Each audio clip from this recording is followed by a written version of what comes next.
Hi friends, ఈరోజైతే నేను బ్రేక్ఫాస్ట్లోకి tomato chana curry చేస్తున్నాను. శనగలు రాత్రి నానబెట్టుకొని ఒక 3 విజిల్స్ మార్నింగ్ పెట్టుకున్నాను. శనగలు కూడా ఉడికిపోయాయి. ఇక్కడ కుక్కర్లో ఆయిల్ వేసుకున్నాను. ఆవాలు, జీలకర్ర, పచ్చిమిర్చి, ఆనియన్ వేసుకున్నాను. అవన్నీ ఫ్రై అయ్యాక అల్లం వెల్లుల్లి పేస్ట్ వేసుకున్నాను. టమాటో ప్యూరీ వేసుకున్నాను.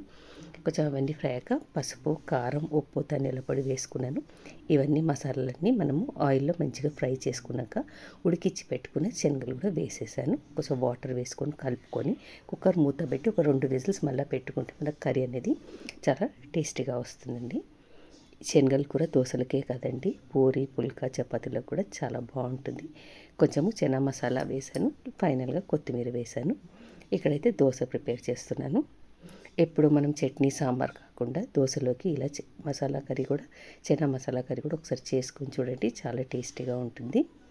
ఇక్కడైతే వేడివేడిగా బ్రేక్ఫాస్ట్ సర్వ్ చేస్తున్నాను. మీకు ఈ రెసిపీ నచ్చినట్టయితే ప్లీజ్ ఫ్రెండ్స్ ఒక లైక్ ఇవ్వండి.